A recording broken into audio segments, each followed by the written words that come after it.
Finally, some more sparring footage. This was from the 7th of April 2019, one of those small Sunday classes where there were 5 people, myself included. This thrust was deflected and Andrea almost got a counter thrust in, but then parried the follow-up cut and landed a cut to the hand. So Nicholas and Andrea are circling each other here, looking for an opening. She does a nice false edge deflection of his thwart cut here. Another quick exchange, both nice and cautious.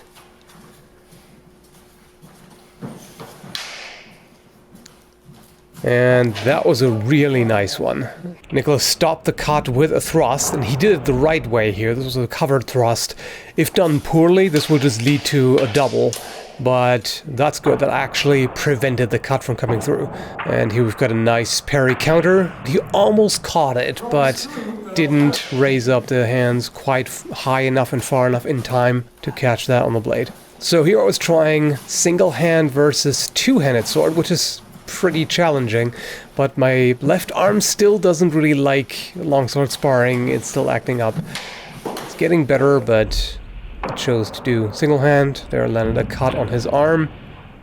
And so this is tricky because you cannot rely on just parrying, especially statically blocking a longsword with a single-handed saber. He was not satisfied with his cut there, called it off. So I need to be really careful. I just may not be able to stop it. You know, a two-handed cut. This missed just barely. And there the cut connected, but I didn't like it. This was just not enough blade contact. There through a false edge cut, which is really more of a thrust with a curved blade like this. And pretty shenanigansy. Technical term. So I need to get out of that corner. That's never good. There he landed a cut to my head. Now my instinct was to just get out of reach of the longsword, which is not really great. So there he hit me on the hip. It's actually better to try to move in as quickly as you can with the saber, but at the same time I have a tendency to, well, do this kind of thing. I like to dodge an attack and then strike to the arm because that's the safest thing you can do. Here's an interesting example of the hand in front of the chest being a target. We normally don't do that. The only reason I did that is because I literally physically cannot bring my arm behind my back right now, but that hand was there when it wouldn't otherwise. This was overall a good follow-up strike, but it landed flat, so not a valid cut.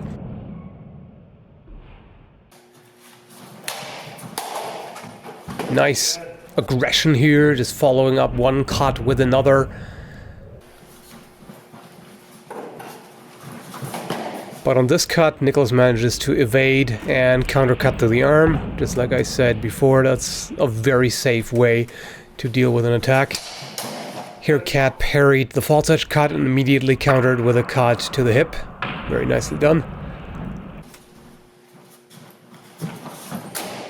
This feint he noticed in time to respond to it, but the cut unfortunately landed flat.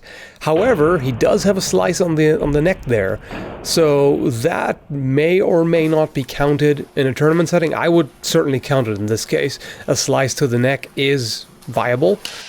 Here we're fighting with Messers. So being nice and cautious here. Sneaking in, and the first cut missed, but the follow-up connected. Always good to take a step back afterwards and guard, just in case of counters. I opened with a false edge cut and followed up with another, but she caught that. And just a quick exchange, playing it safe. Tried to get the leg there, but it was a bit too far away.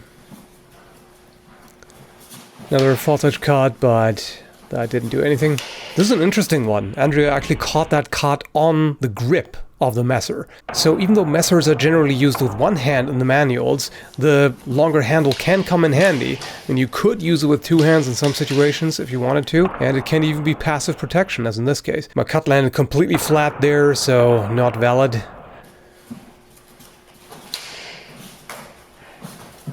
Back and forth. There through a false edge cut, but as soon as the guard was raised, I went for the leg. That can be pretty effective.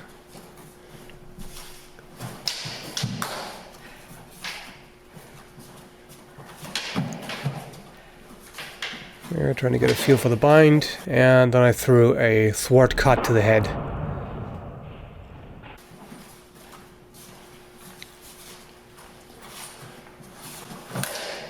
Trying the same trick twice in a row, not so good. I earned a cut to the wrist for that.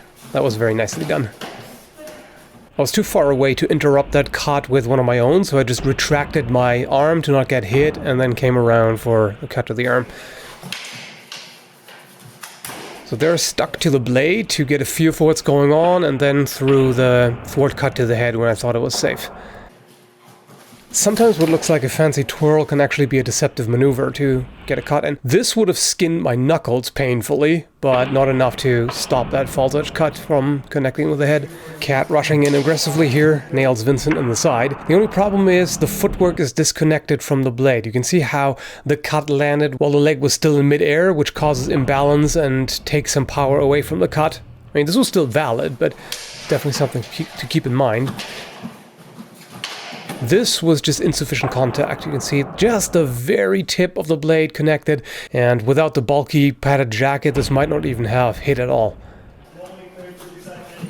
Here's a classic example of a double hit. That's the worst possible outcome. Both would die or be crippled in historical combat, so prioritize protecting yourself over hitting the opponent. False edge deflection followed by a cut to the arm. And Vincent, please make sure to turn your foot outward to prevent the knee from collapsing like that. Your tendons will thank you.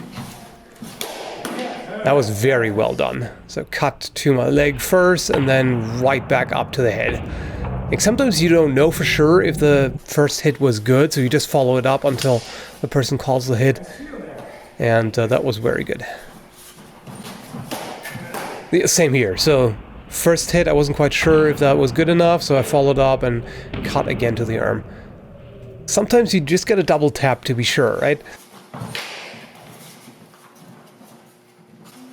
Quick little arm snipe.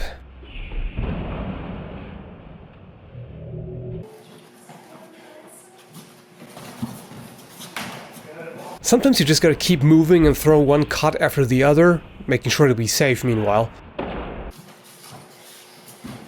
Again, my favorite, evade and cut to the arm. That's particularly safe because the arm is further forward than the rest of the body, so if you step back enough that you're only able to hit the opponent's arm, they cannot hit you. And here's a nice parry counter to the arm. False edge was caught.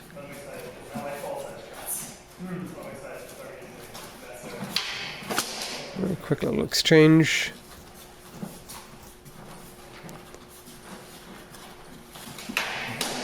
Here's a thwart cut followed by sort of a squinter to the side. Undercut, backhand cut combination that can be quite effective, especially if the follow-up cut goes lower, because a lot of the time people guard high afterwards. And so that can be, it can be hard to see if that cut comes to the head or the torso or even the leg. Andrea was maintaining initiative here, throwing one cut after the other until eventually the thwart cut hits the head. It's a good way to push the offense without being reckless. Vincent did a classic parry counter here.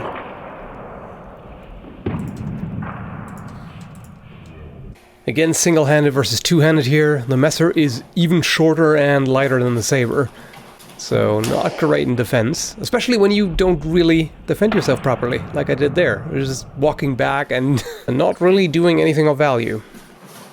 Managed to deflect that cut and then went to grapple. This was interesting. Cat's cut would have been effective if we had been further apart, but it landed with the strong of the blade, which doesn't have enough cutting power, especially against the torso. But my cut there also landed completely flat, so nobody got anything there. Still pretty neat though. Oh, here I should have absolutely moved in. My mistake was just standing there and taking the hit. Not very smart. And here again, moving. I mean, in this case it worked out for me, but generally just retreating from the longer weapon is not great because you'll never be in measure to actually hit them.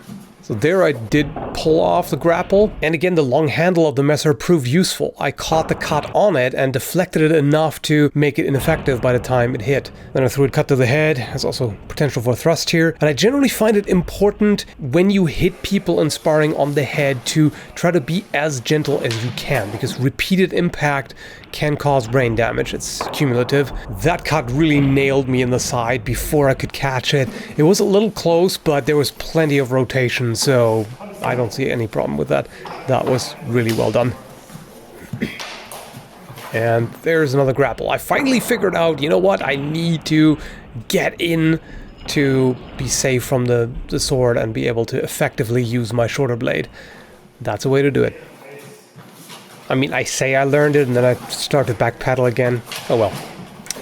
So I deflected that and did throw a cut to the face, but I did not like it. There was not much rotation in there. It might cause a nice scar, but just not good enough. And that was a really nice solid hit. Nicholas threw an undercut here and then turned it into a backhand cut. As we like to say around here, nice.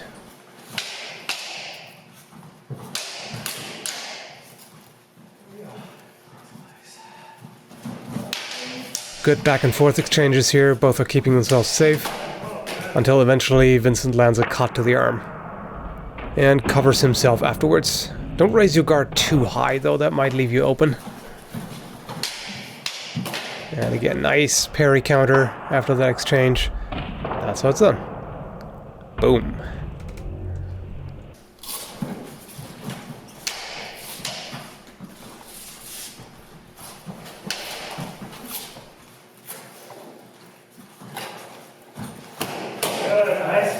As said, nice thwart cut here. And these are difficult to do in full protective gear.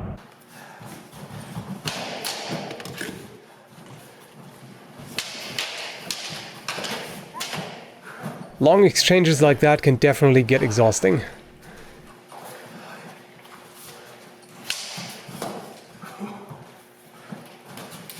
And now there's a showdown. Boom. But this cut to the lead arm was so solid that I don't think it would have been possible to land that afterblow in real combat. Anyway, hope you liked the video. Thanks for watching. Check out the link to the Blood and Iron HEMA school down below if you're interested. And have a good one, folks.